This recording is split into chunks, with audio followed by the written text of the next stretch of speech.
Boa noite.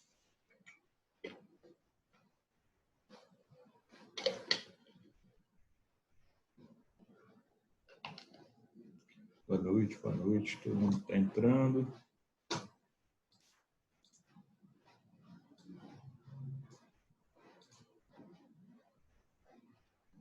Boa noite. E aí, galera?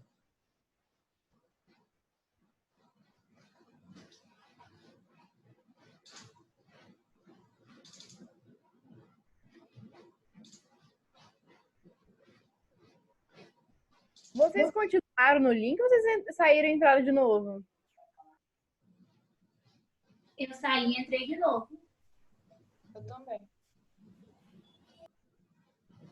Eu não sei se tem necessidade de vocês saírem, não. Mas eu estou começando agora aí nesse esquema, então estou por fora. Porque os professores estão usando o mesmo link.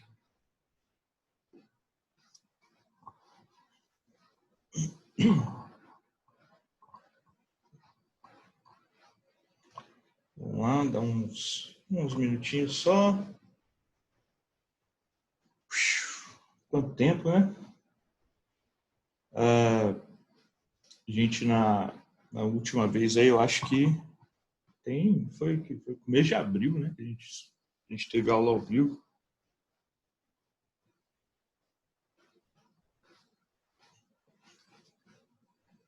Professor, Eu?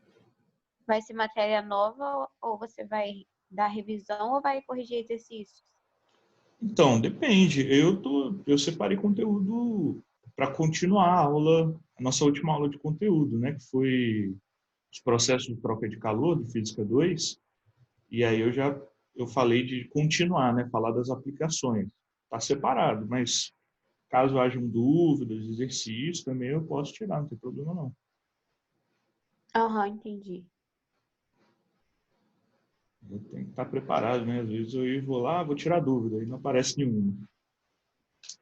Mas, assim, também, de qualquer forma, eu pretendo, apesar de a gente ter as aulas ao vivo e tal, eu pretendo continuar gravando vídeos corrigindo as listas que eu crio para vocês, porque, em geral, aqui não dá para fazer todas, às vezes tem muita dúvida. As questões de física envolvem fazer conta, e se eu fico fazendo conta aqui na hora, demora muito, então a gente faz poucas questões. No vídeo eu posso, sei lá, editar, eu posso resolver tudo e ir explicando, eu tenho mais opções. Eu prefiro que seja igual você estava fazendo, em vídeo, no seu caso, né? Porque você é o professor que grava vídeo resolvendo os exercícios.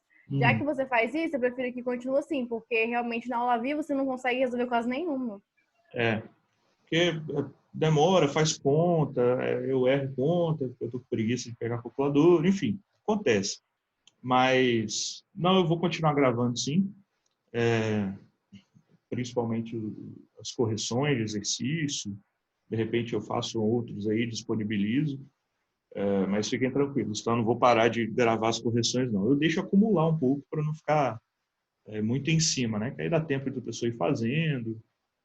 E às vezes quem tem lá na rede social, às vezes está tipo, tem aluno vendo aula de 3, 4 semanas atrás, né? E aí se eu gravo a correção, às vezes ele nem tenta fazer, ele já olha direto a correção.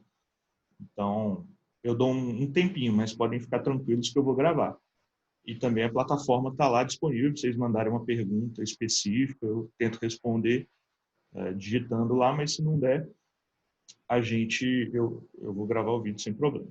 Deixa eu Eu compartilhar. te mandei lá no Que Mais, que o professor, falando da lista, se eu não me engano, de mudança de fase. Sim. Eu tive muita dificuldade. E se você puder gravar a resolução, eu agradeço. Eu fiquei com muita dificuldade.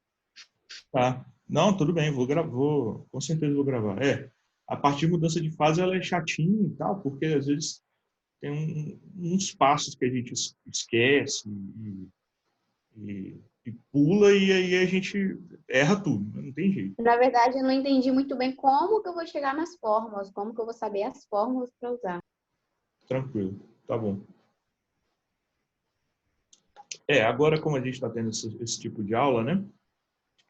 Hoje a nossa aula é bem teórica, não tem pouca conta, se tiver conta. Então, eu trouxe um exemplo só, que foi uma questão de Enem de 2013, mas sem cálculo. Nas próximas aulas, que a gente começar, daqui a pouco a gente começa o estudo dos gases, aí entre as fórmulas, eu já vou trazer alguns exemplos resolvidos, agora que as aulas são ao vivo, igual eu estava trazendo mesmo nas aulas, para a gente discutir a resolução. E aí eu acho que fica mais claro, né? Física não tem jeito, tem que fazer questão, tá? Mas quanto a isso, de boa. Deixa eu compartilhar a tela aqui.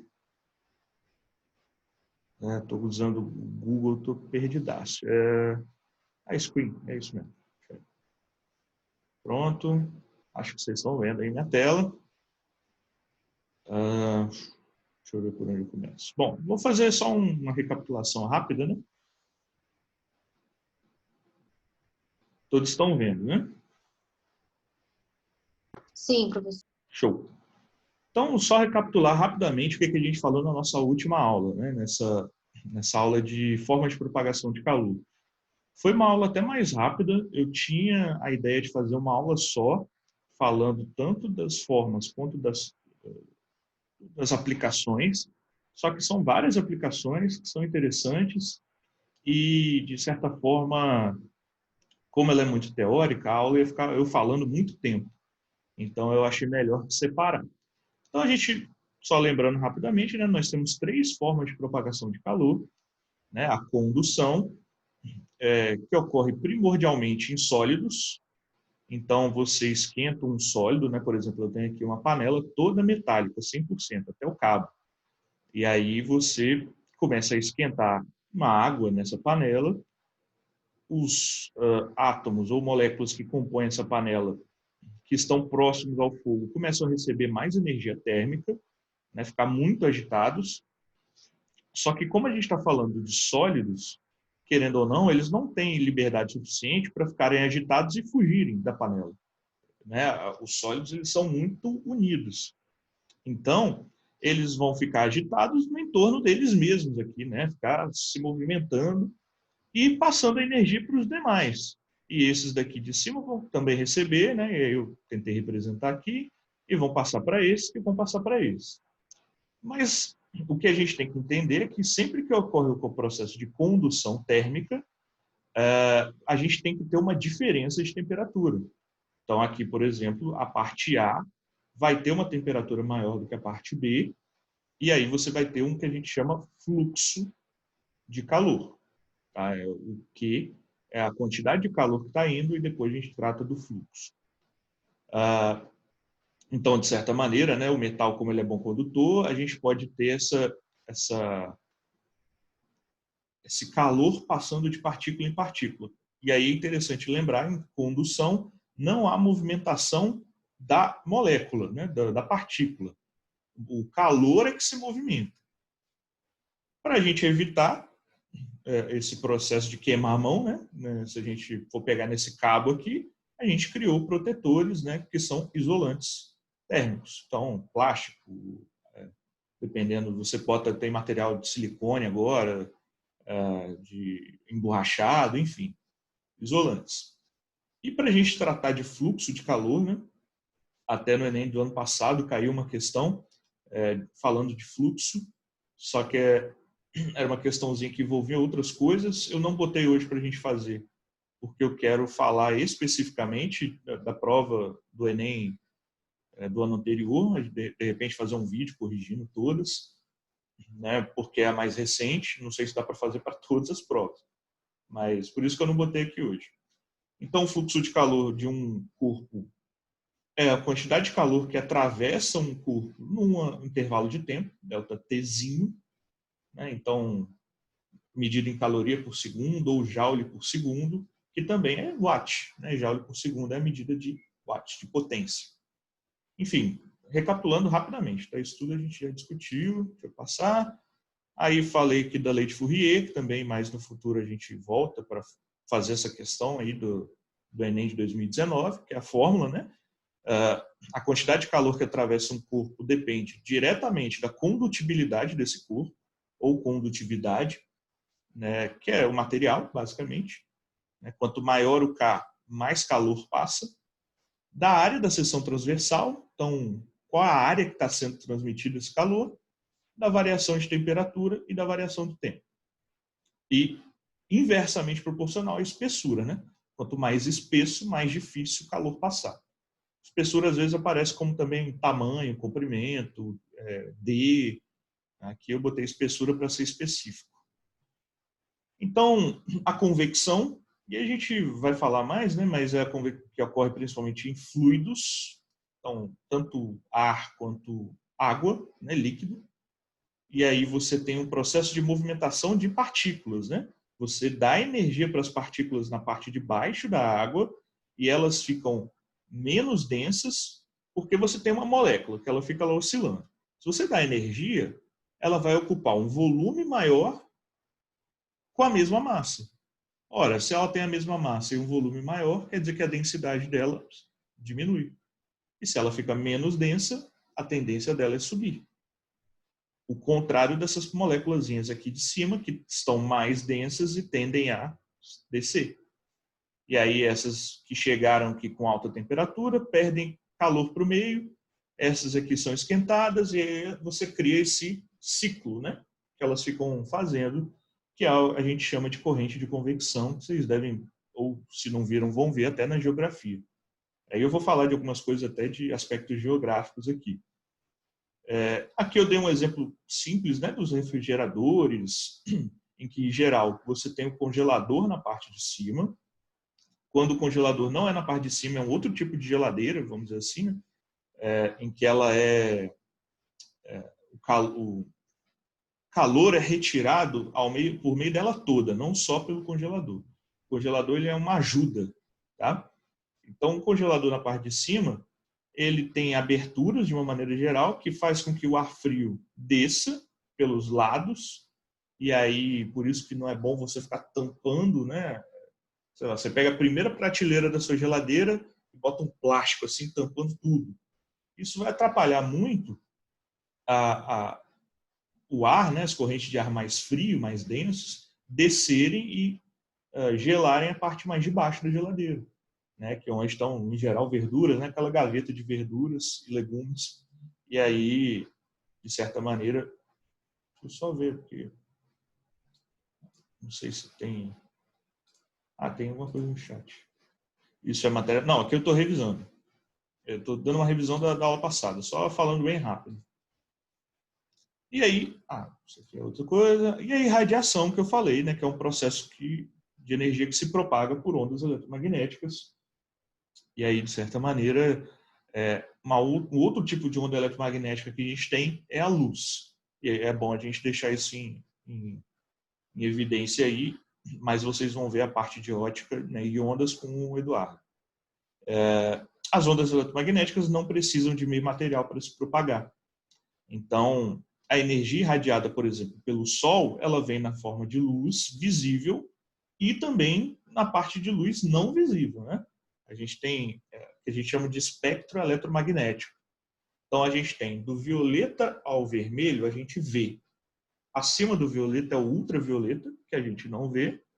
Abaixo do vermelho é o infravermelho, que a gente não vê. De uma maneira geral, quando a gente fala de calor, a gente está falando de infravermelho. Né? No filme de ação lá, o cara quer invadir uma casa à noite, aí ele bota lá os óculos infravermelhos e aí ele consegue ver o calor das pessoas. Então, quando a gente fala de calor em geral, a gente está falando de infravermelho.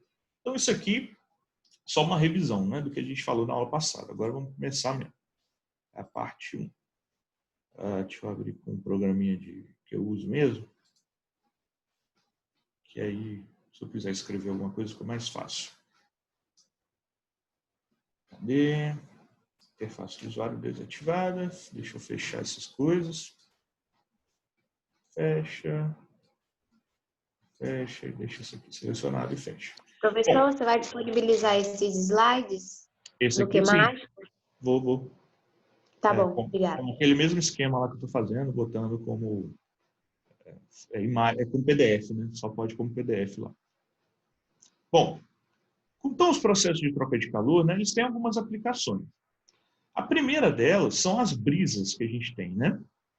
E, de certa forma, isso aqui vocês veem provavelmente em geografia. Então, nós temos brisas que a gente chama de marítimas e as brisas que a gente chama... Como é que eu me perdi? Pronto. Estava desconectado. As brisas marítimas e as brisas terrestres. Então, as brisas marítimas, qual que é o conceito aqui? Ao longo do dia, você está lá na praia, né, e aí você sente a areia muito quente. Né? Ela está muito quente e a água muito fria. E aí, a camada de ar que fica aqui sobre a areia, né, acima da areia, ela começa a trocar calor com a areia e ficar também muito quente. Né? Aquele ar muito quente ali na beira da areia e tal. E ar quente ou fluido que começa a aumentar a temperatura tem a tendência de subir, né? Igual a água, quando a gente falou. Né? Quando eu estou esquentando uma panela de água, eu esquento as moléculas da parte de baixo, elas tendem a subir. Mesma coisa com as moléculas de ar daqui. Então, elas tendem a subir. Ao mesmo tempo, a água está bem fria, né? Por causa da característica que a gente discutiu há um bom tempo atrás aí da calor específico. O calor específico da areia é menor, então ela é muito mais fácil de aumentar a temperatura do que a água. Esse é o primeiro ponto. Então, a água estando bem fria e recebendo essa energia do solar aqui o tempo todo, ela vai trocar calor com ar logo acima dela, resfriando esse ar. Quando isso acontece, esse ar perto da areia, ele sobe, ele abre caminho para esse ar frio aqui, que está no mar, ocupar esse espaço. Né? Então, você vê aquele vento muito forte ao longo do dia, às vezes um vento bem frio. Você está na praia, né, na areia ali, está 20 graus, você sai da água, você está lá gelado, tremendo de frio. De uma maneira, 20 graus, 30 graus, tá um dia muito quente, né? Porque esse vento que vem do mar ele é muito mais gelado do que a temperatura ambiente. E a gente vai discutir mais para frente a importância de ar, né, para a gente ter um controle de temperatura. Ou seja, você cria aqui, ó, está passando acho que um carro aí de mensagem. Você faz aqui uma corrente de convecção. Isso fica acontecendo. Aí esse ar chega aqui frio, troca calor com a areia, sobe. Esse ar que estava mais quente resfria em contato com a água, desce. Você cria aqui uma corrente de convecção. Então, a brisa marítima, né, ela acontece justamente no sentido da areia. Né? Então, ela fica vindo para a areia o tempo todo, ela fica chegando para as pessoas o tempo todo. A brisa terrestre, ela acontece à noite. E aí, o que acontece muitas vezes? A água, como ela fica o dia todo recebendo aquela quantidade de energia que vem do sol, né? Chega à noite, ela começa a liberar um pouco dessa energia que ficou lá acumulada. Então, ela começa a liberar energia térmica e aí esquentar a camada de ar que está um pouco acima dela. Então, ela está fazendo o processo meio que invertido da areia. Aqui, não sei se ficou muito bom para ver, mas aqui está à noite no desenho.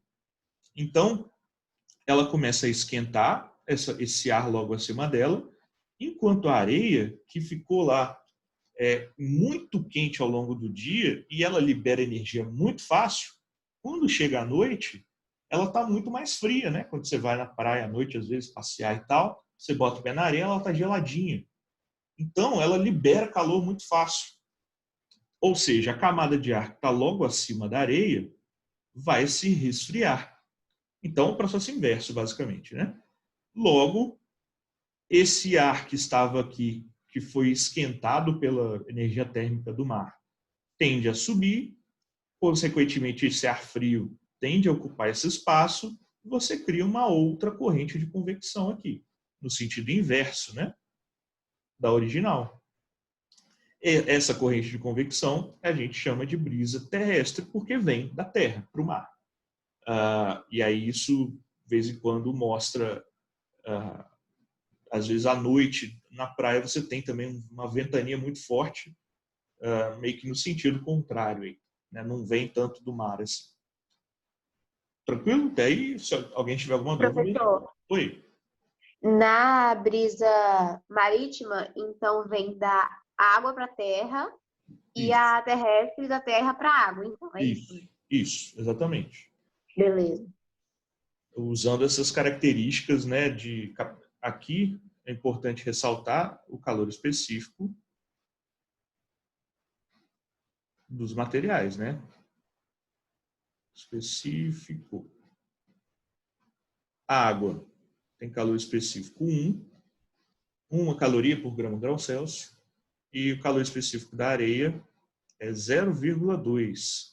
Então, é 5 vezes mais fácil, vamos dizer assim, tirar a energia da areia do que da água. E aí, por isso, acontece. E isso, a gente tem muito desse processo aqui. Por exemplo, não sei se alguém tem parente em Minas, é de Minas, eu sou de lá. Quando você tem cidades que ficam longe de grandes porções de água, né? Então, eu moro no interior, lá entre montanhas, na cidade chamada, aliás, eu nasci numa cidade chamada Manhumirim. E lá, o que acontece? Ao longo do dia, você tem uma temperatura alta, porque você não tem uma grande porção de água para controlar a temperatura, né? Se você mora perto de lagos, de rios, isso também faz o processo. Você faz aqui, se a gente mora perto do mar, muito melhor, né? Que é uma porção zona de água. Então, Minas, Goiás, tem muitos casos em que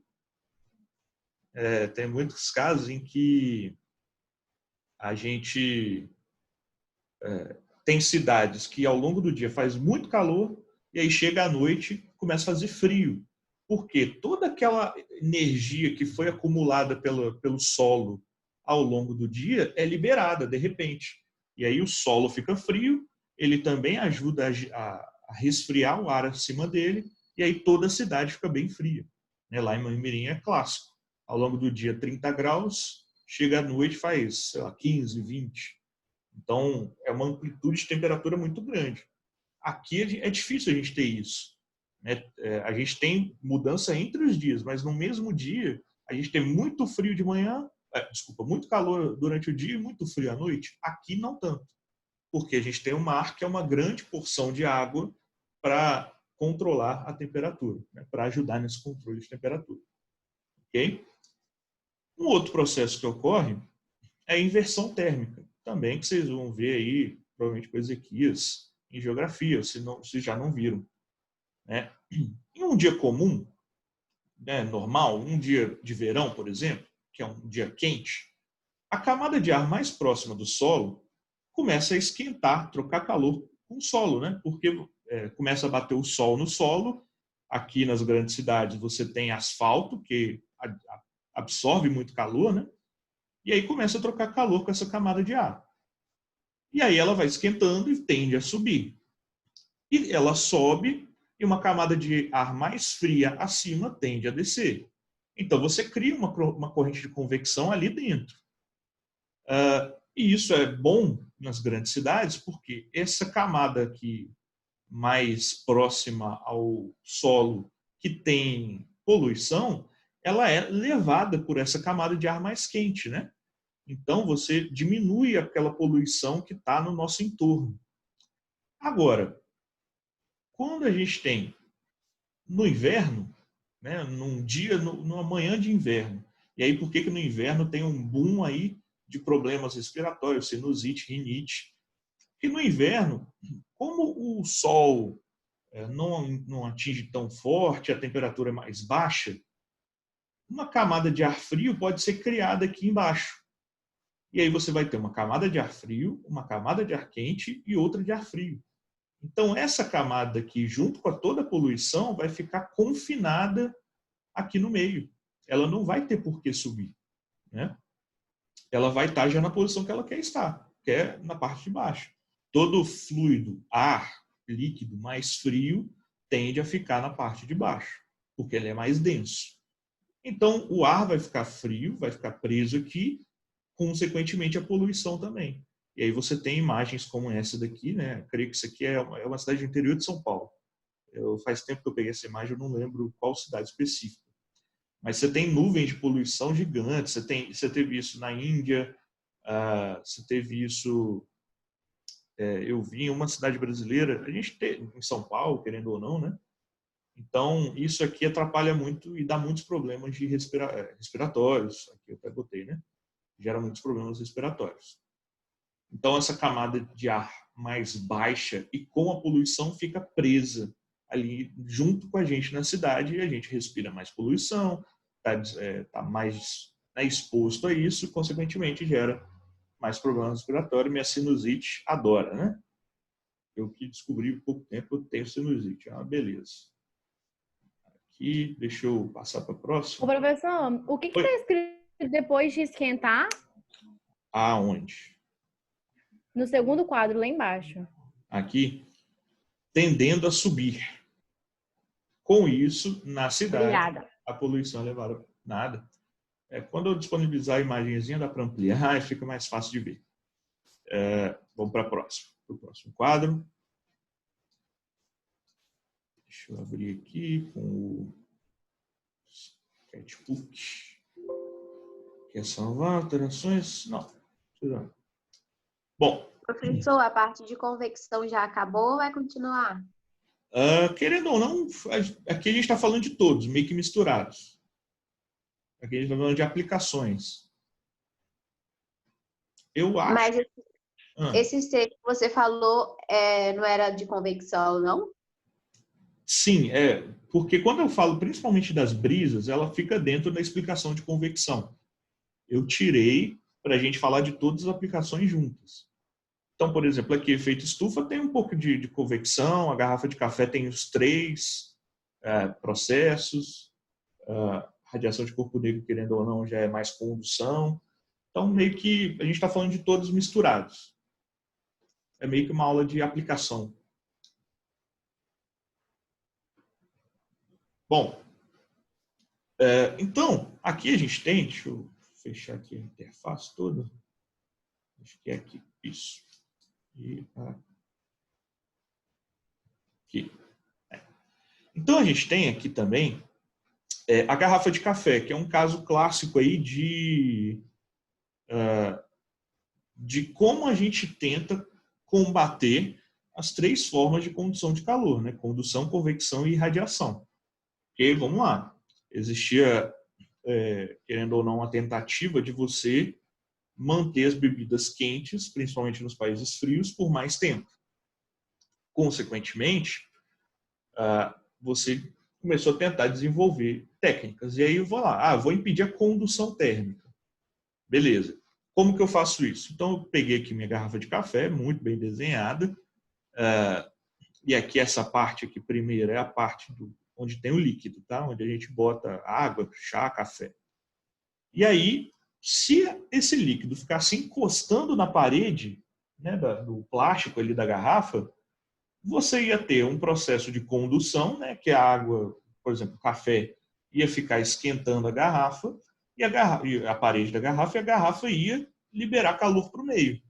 Logo, o café ia esquentar, ia esfriar muito mais rápido. É porque vale tanto para resfriar quanto para esquentar. Ele ia resfriar muito mais rápido, né? Então, não ia ser muito viável. Era melhor botar num potinho qualquer. Aí, beleza. Então, para impedir a condução, o que a gente faz? A gente cria um espaço para não ter um contato direto entre a parede externa da garrafa com aonde o líquido fica. E a gente cria um pequeno espaço aqui no meio. E a gente combate a condução, né? Então, como impedir o calor de sair? Primeiro problema é a condução. Como que a gente combateu esse primeiro problema? Criando um espaço entre as paredes. Só que, se a gente deixar ar ali naquele espaço entre as paredes, o que pode acontecer? As moléculas de ar ali de dentro serem esquentadas pelo processo de convecção, né? Que acontece em ar, em líquidos. Então, as moléculas de ar aqui dentro, elas poderiam começar a esquentar, subir, descer e começar um processo de convecção. E nesse processo de convecção, começar a liberar calor para o meio externo. Também a gente deveria lutar contra isso. Então, o que a gente criou aqui no meio? Vácuo. A gente tirou todo o ar desse espaço para não ter esse processo de convecção. Sobra a irradiação, porque não precisa de meio para acontecer, né? A irradiação, ela pode acontecer no vácuo. E aí, o que a gente faz para impedir a irradiação? Quem já viu dentro de uma garrafa de café sabe que ela é dentro espelhada. Ela é espelhada. Por que ela é espelhada? De novo, calor a gente vê como uma onda eletromagnética. Luz também é uma onda eletromagnética. Então, muitas vezes, a gente pode traçar alguns paralelos entre luz e calor. Uma delas, você pode refletir a luz. Se você botar a luz em frente ao espelho, você reflete. Você pode fazer a mesma coisa com calor. Tecnicamente, se você bota uma fonte de calor em frente a uma superfície refletora, ele vai bater, vai lançar, vai ter uma troca de calor aí, e esse calor pode ser refletido. Essa energia pode ser refletida. Então, por isso que dentro das garrafas térmicas, as superfícies são espelhadas aqui. Porque todo esse calor que tenta, entre aspas, sair, né, do líquido, ele é refletido e fica se refletindo aqui dentro. E aí a garrafa de café, ou a garrafa térmica, né, ela é nosso mecanismo aí mais usual de combater as três formas de troca de calor. Tudo bem? Um outro caso aí que a gente tem, e se não tiver tudo bem, pode falar, tá, gente? O outro caso aí que a gente tem é o efeito estufa.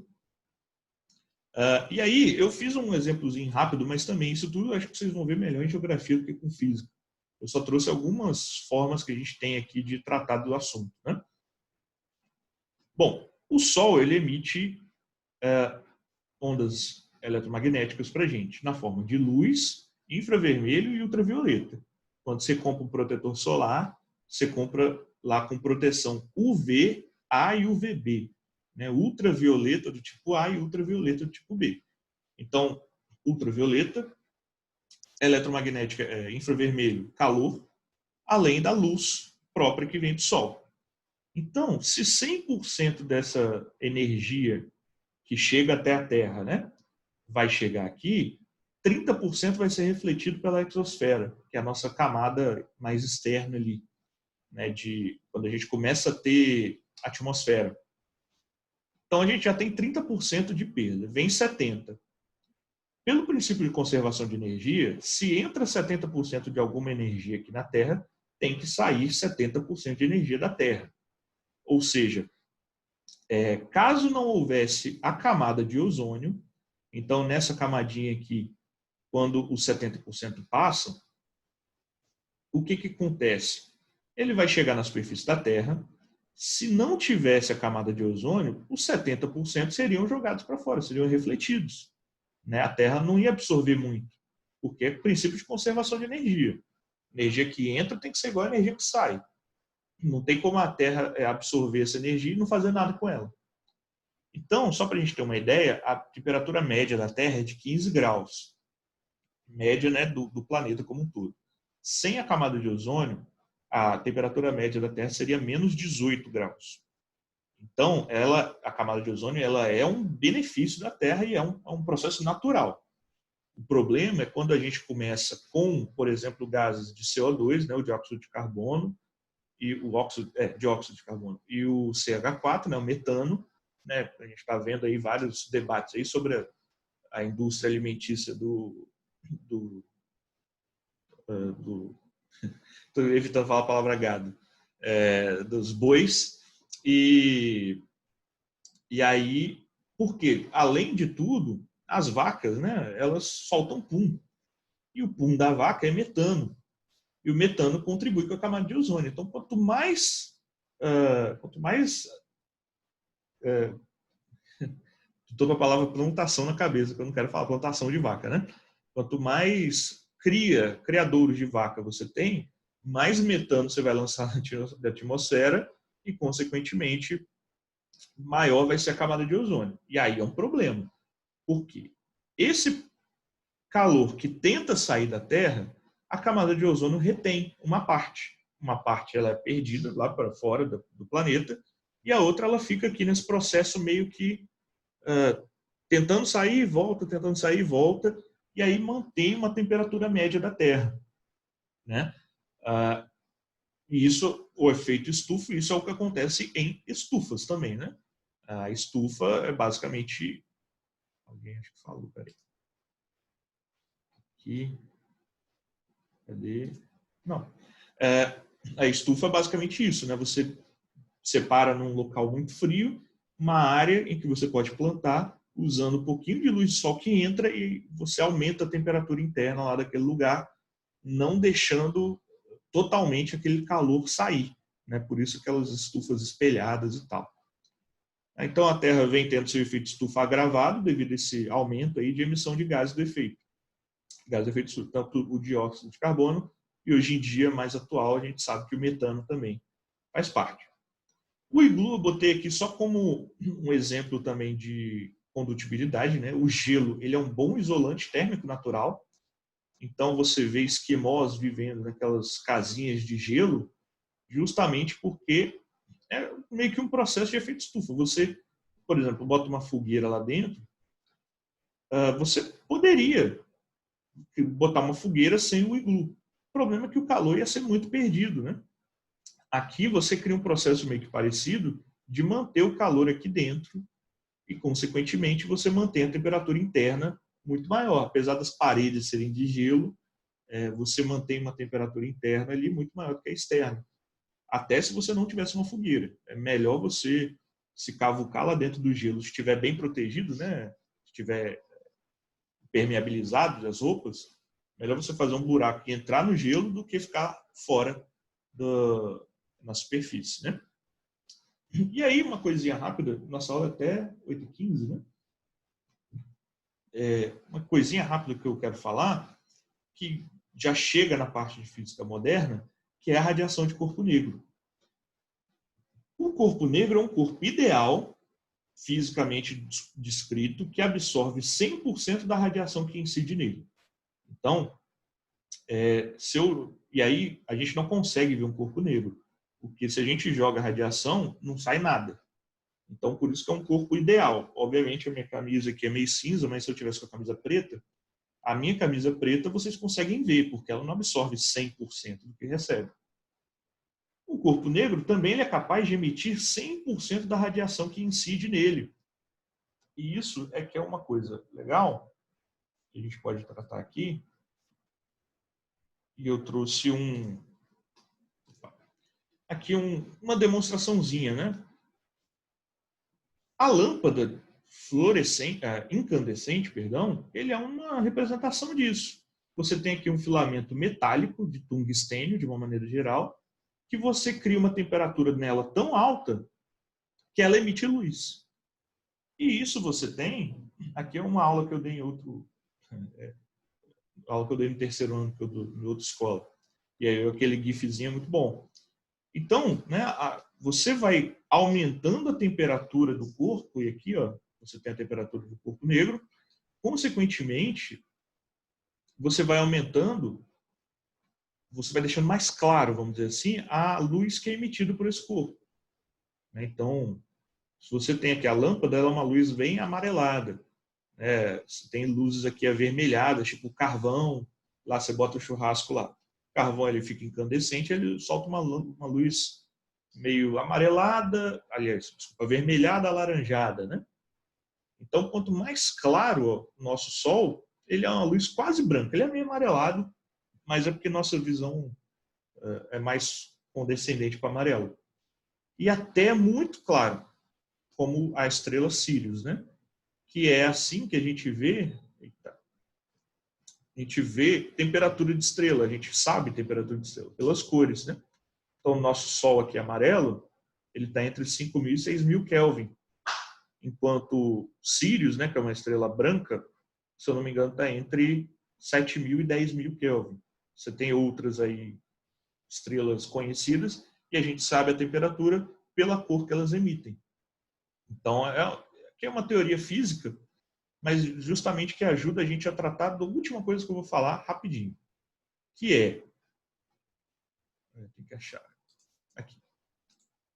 Que é o seguinte, para eu não prender vocês aqui. Quer salvar alterações? Não quero salvar. Em dias quentes, é melhor usar roupa de que cor? O que vocês acham? Não sendo preta? Branca, Mais claras. amarela. Azul claro. Roupas mais claras. A gente sabe isso do nosso senso comum. Mas se a gente pesquisar o povo que vive no deserto, deixa eu mexer isso aqui, vou botar aqui embaixo. O povo que vive no deserto chamam-se beduínos, tá? Então, os beduínos, se a gente pesquisa aqui no Google, é o povo que vive lá nos desertos, principalmente na África. E aí, olha algumas imagens aqui, parecem de Cleito, por isso que eu separei esse cara. Mas uma jaqueta preta, uma roupa preta, uma roupa preta. Ou seja, esse povo do deserto, roupa preta, deveriam se vestir tecnicamente de branco, né? Que é o nosso comum. Pô, tá um calor, vou botar uma roupinha branca, porque de preto aqui não dá certo. Então, a gente tem duas coisas aqui. Primeiro, as nossas roupas, elas são coladas, justas. E aí, como a gente falou da radiação de corpo negro, uma camisa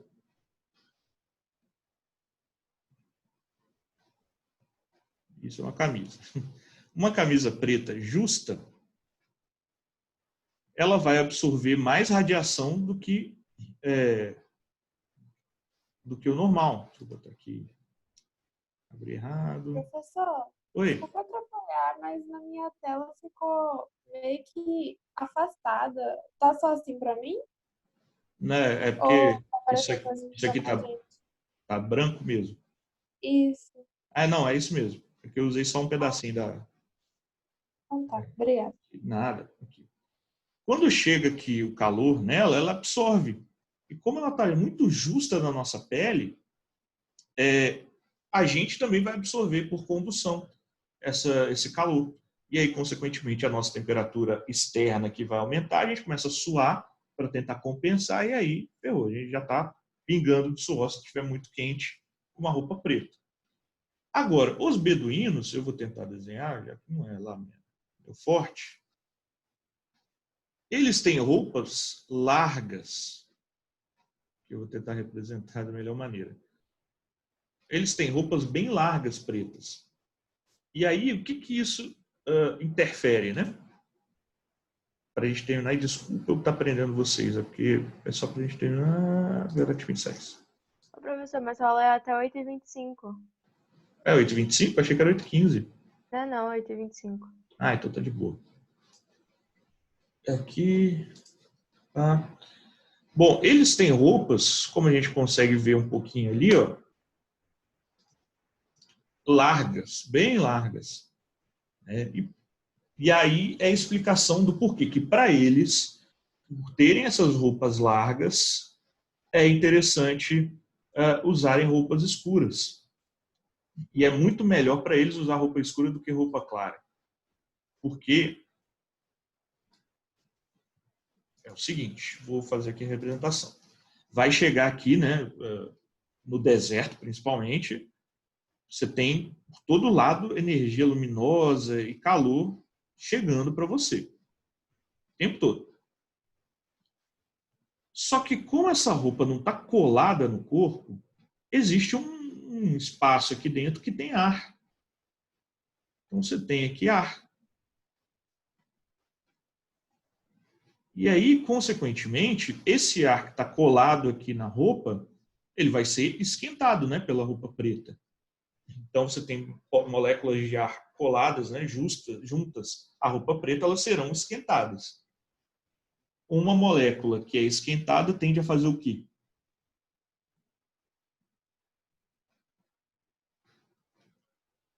Subir. Então, essas moléculas, elas conseguem escapar aqui. E aí elas deixam espaço para outras moléculas que estão aqui embaixo entrarem. Ou seja, o que a gente cria aqui? Um sistema de ventilação. Né? E a gente sabe, né, se você quiser testar, passa uma aguinha assim na mão e sopra.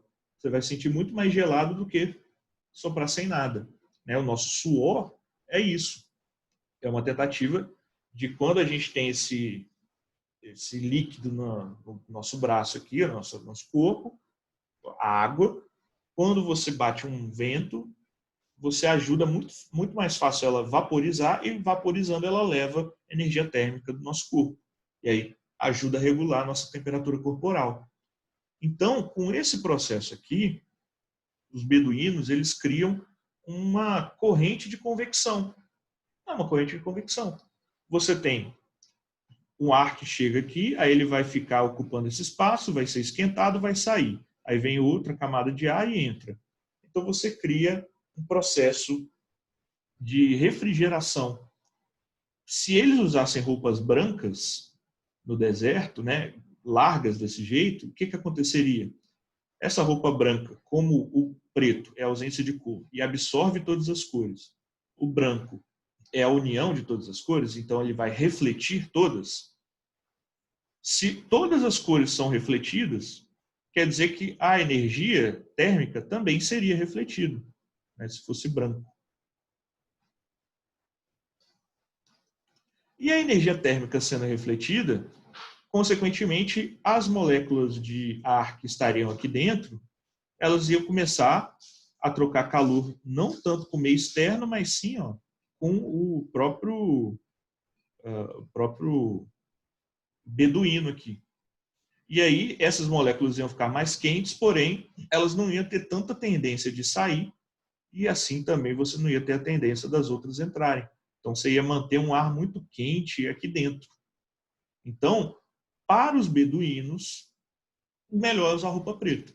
Para o nosso dia a dia, nosso estilo de roupa, que é justo, né, é colado ao corpo, a gente precisa e a gente tende a usar melhor roupas brancas. Isso, a sabedoria que vem deles aí, não vou dizer séculos, vou dizer milênios, né? Professor, Então, oi. E aí, por eles viverem no deserto, e no deserto também tem ausência de porção de água. E aí tem uma, como que fala? Amplitude térmica. Muito alta. Aí, né? Aí, no caso, eles usando essa roupa preta, também é melhor de noite, que aí eles não perdem tanto calor? Não, aí é o contrário. À noite, é menos recomendável usar roupa preta, porque a gente tem o seguinte, do mesmo modo que ela absorve tudo, ela cede, ela joga tudo para fora.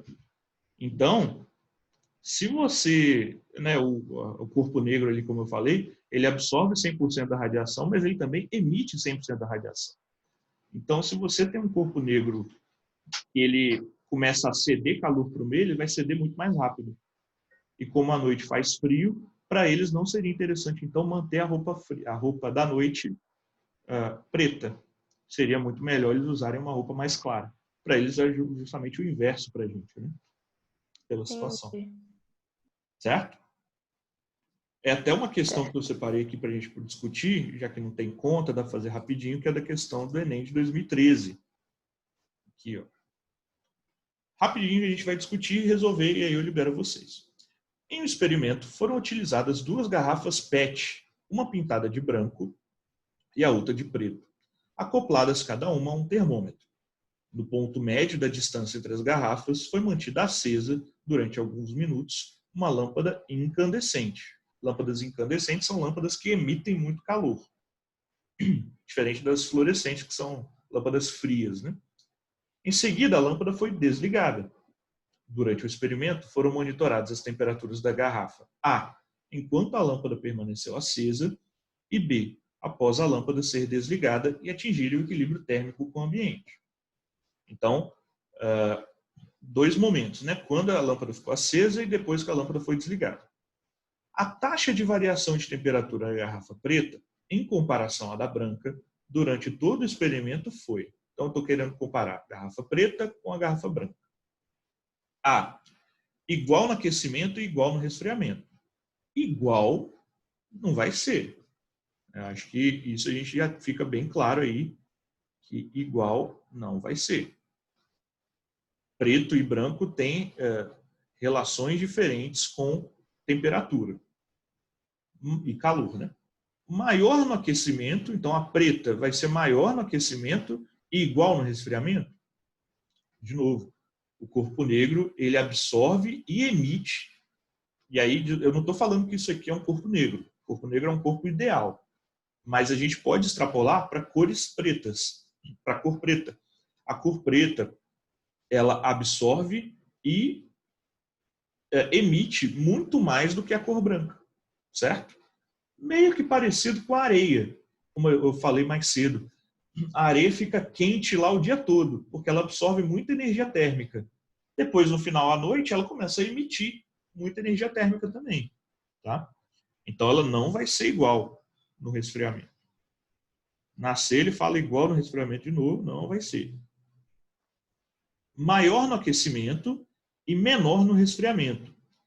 De novo, ela emite e recebe muito mais do que o branco.